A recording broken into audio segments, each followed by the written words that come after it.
युवा सहकार scheme ministry of cooperation ने लोकसभा में प्रस्तुत किया था। ठीक है, युवा सहकार योजना ये क्या करेगी, ये एक दीर्घकालिक ऋण प्रदान करेगी 5% पे, जिसमें क्या होगा कि 2% की सब्सिडी भी प्रदान किया जाएगा। और अगर नॉर्थ ईस्ट में या फिर कह सकते हैं कि जो आपकी एस्पिरेशनल डिस्ट्रिक्ट है यहां पर ये सहकारी समितियां बनती हैं तो इनको अलग से भी और सब्सिडी प्रोवाइड की जाएगी।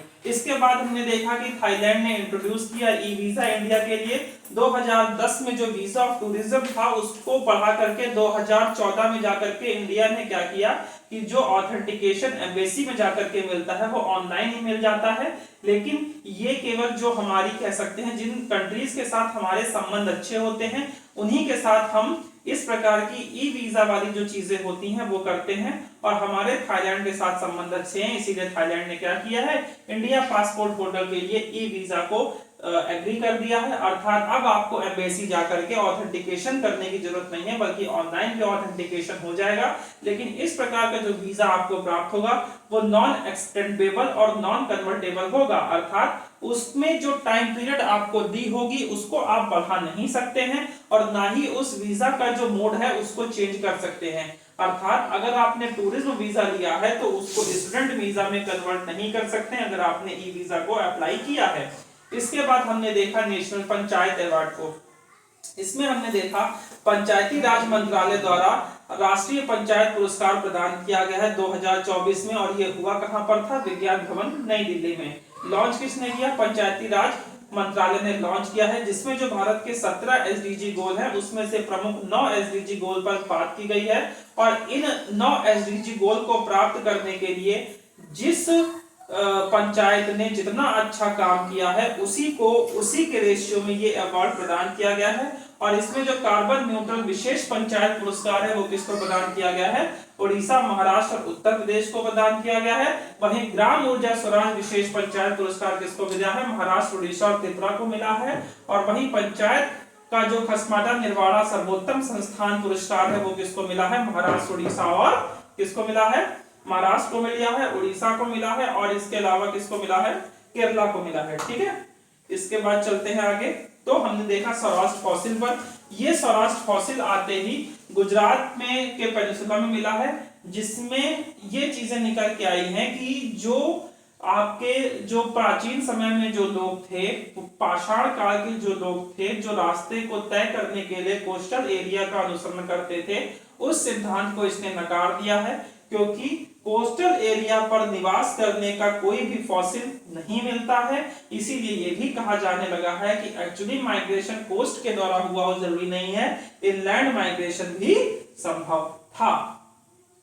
इसके बाद ओडिशा गवर्नमेंट में जो ओडिशा की पीवीटीजी एम्पावरमेंट और लिवलीहुड प्रोग्राम चलता है उसके लिए किससे, international fund for agriculture development से लोन प्रोवाइड किया गया है 734.86 करोड़ रुपए का, जिससे हमने आपको बताया था कि एक्चुअली ट्राइब्स होती हैं, ट्राइब्स के बाद शेड्यूल्ड ट्राइब होती हैं, उसके बाद पीवीटी ट्राइब होती हैं उसी के अंतर्गत। और इन पीवीटीजी ट्राइब को के ग्रो अप के लिए पीवीटीजी ग्रो अप के लिए ओडिशा सरकार ने पीवीटीजी एम्पावरमेंट और लिवलीहुड प्रोग्राम प्रोवाइड किया था, जिसके लिए इंटरनेशनल फंड फॉर एग्रीकल्चर ने क्या किया है, लोन प्रोवाइड किया है ओडिशा सरकार को। और ओडिशा में सबसे ज्यादा पीवीटीजी ग्रुप रहते हैं लगभग 13, और पूरे भारत में कितने रहते हैं, 75। इसीलिए ओडिशा को क्या कहा जाता है, पीवीटीजी का घर कहा जाता है। इसको हमने देखा। इसके बाद हमने देखा डिजर्ट नाइट, जो कि किसके किसके बीच में हुई थी, इंडिया, फ्रांस और यूए के बीच में हुई थी डिजर्ट नाइट। ठीक है, और इंडिया, फ्रांस और यूए के बीच में हुई थी। और ये कौन सी है, ये वायुसेना से संबंधित है। उस्ताद जाकिर हुसैन जी के बारे में देखा, जिनका हाल ही में निधन हुआ।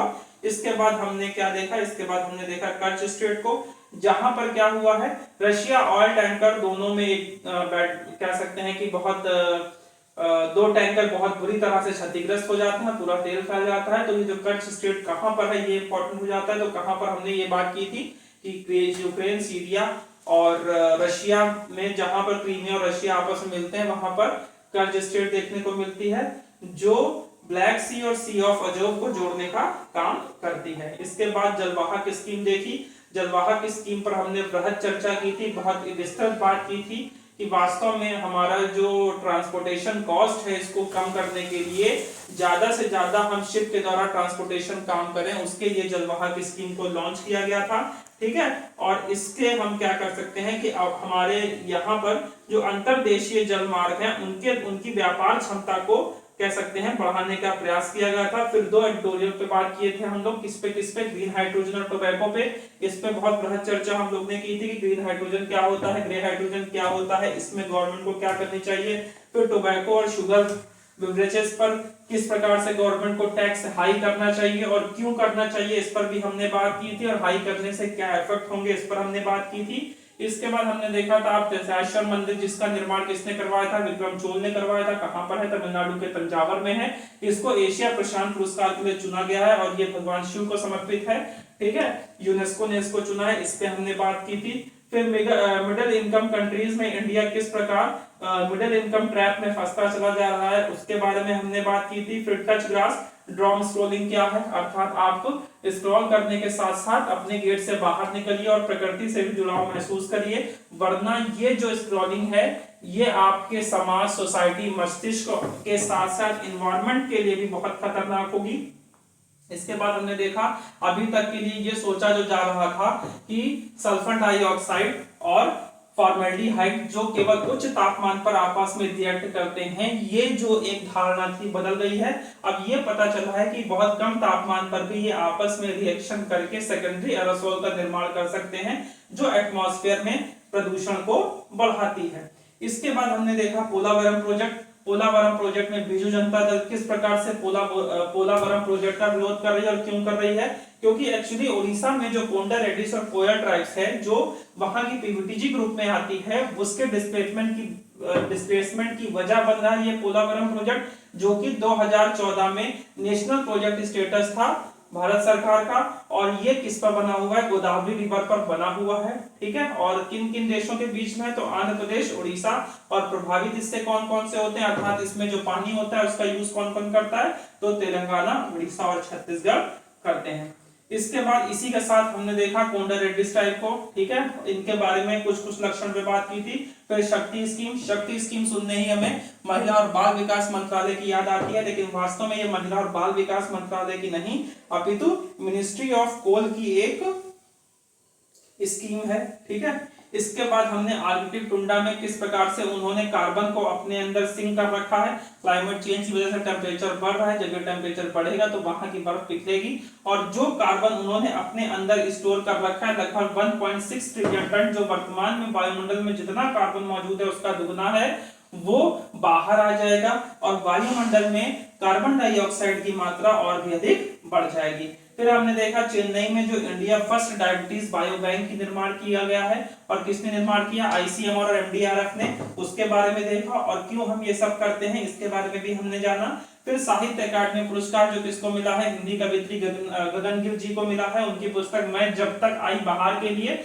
और इसके साथ साथ अंग्रेजी की लेखिका ईस्टर्न कीर को भी मिला है उनके उपन्यास स्प्लिट नाइट्स के लिए। यही दोनों इंपॉर्टेंट है। 2024 में जो साहित्य अकादमी अवार्ड है वो 21 लेखकों और कवियों को सम्मानित कर चुके हैं, जो 2018 से 2022 तक पुस्तकें प्रकाशित हुई थी उनको ये प्रदान किया गया है।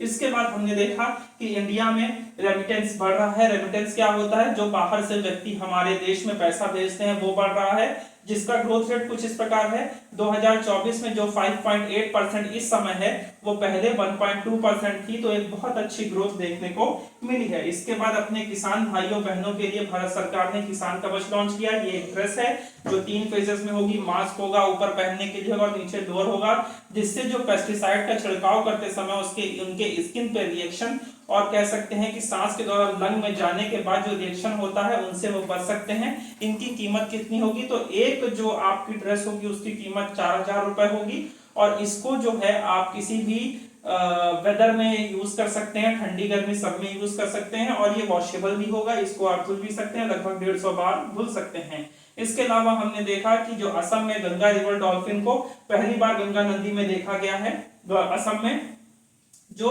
पर्यावरण और जलवायु मंत्रालय के तहत एक पहल थी जिसमें इसको देखा गया है, और ये दिखाता है कि वास्तव में गंगा नदी अब धीरे धीरे साफ हो रही है। इसके बाद देखा था हमने किसके बारे में, गंगा रिवर डॉल्फिन के बारे में हमने बात की कि 2009 में इसको भारत का राष्ट्रीय जलीय पशु घोषित किया गया है और ये असम राज्य का जलीय पशु पहले से है और इसे आमतौर पर सुसु के नाम से भी जाना जाता है। इसको हमने देखा है, चूंकि ये शिकारी के रूप में भूमिका निभाता है इसीलिए इसको क्या कहा जाता है, गंगा का बाघ भी कहा जाता है। और ये चूंकि केवल मीठे पानी में मिलता है, तो अर्थात जहां मिलता है वहां का पानी साफ माना जाता है, इसीलिए इसे पारिस्थितिकी तंत्र संकेतक प्रजाति के रूप में भी हम जानते हैं।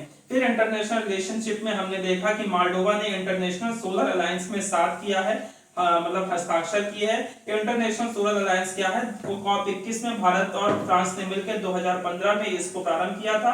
ISA में वर्तमान में 104 सदस्य और 16 हस्ताक्षरित देश हैं, ठीक है।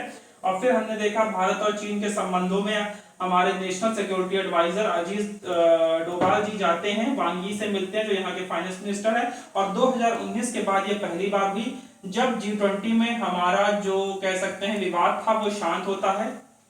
अरे नहीं, G20 नहीं, ब्रिक्स के कजान डिक्लेरेशन के पहले ये घोषणा आती है कि चाइना और भारत के बीच में जो बॉर्डर डिस्प्यूट है वो शांत हुआ है। फिर उसके बाद 2019 में जो हमारे सीमा विवाद था वो निपटा था। उसके बाद हमने ये 2019 से बंद पड़ी चीन वार्ता को शुरू किया है, जो भारत और चाइना के बीच में संबंध सुधारने का कह सकते हैं एक पहल के रूप में देखा जा रहा है। और ये भी प्रदर्शित करता है कि संभवतः जो अगले साल SCO होने जा रहा है चाइना में, उसमें हमारे प्रधानमंत्री नरेंद्र मोदी जाएंगे। इसके बाद सबसे अंत में हमने देखा कि नॉर्थ कोरिया में फिर से भारतीय दूतावास खुला है। क्यों खुला है? क्योंकि कल को कहीं ना कहीं चूंकि एक न्यूक्लियर कंट्री बन चुकी है और कह सकते हैं कि जो हमारे नहीं जो पांडा हैं नॉर्थ कोरिया के, ये कुछ भी कर सकते हैं। तो कल को कहीं ये पाकिस्तान के साथ अपने अलायंस को मजबूत करके हथियार पाकिस्तान को ना दे दें, क्योंकि क्वाड में जैसे इंडिया, चाइना, अमेरिका और इंडिया, ऑस्ट्रेलिया, जापान और अमेरिका ने क्वाड सम्मेलन बनाया था, उसी के पैरेलल ये बना लेते हैं ईरान, नॉर्थ कोरिया, रशिया और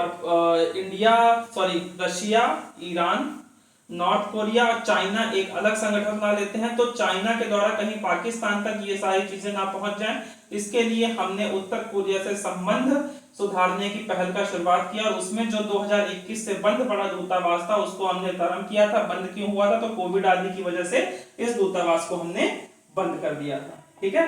तो आज के इंटरनेशनल और national current affairs, weekly current affairs में इतना ही। अगले हफ्ते हम फिर से करंट अफेयर्स ले आएंगे और उसके बाद फिर महीने भर की करंट अफेयर्स भी हो सकता है 2 पार्ट में हम डिस्कस कर लेंगे। तो चैनल को सब्सक्राइब, लाइक, शेयर जरूर करिए। हिस्ट्री की क्लास रेगुलर करते रहिए और चैनल पर बने रहिए और जिससे बेल आइकन को दबाइए, जिससे जो भी वीडियो आए वो आप तक जल्दी से जल्दी पहुंच जाए। तो थैंक यू वेरी मच।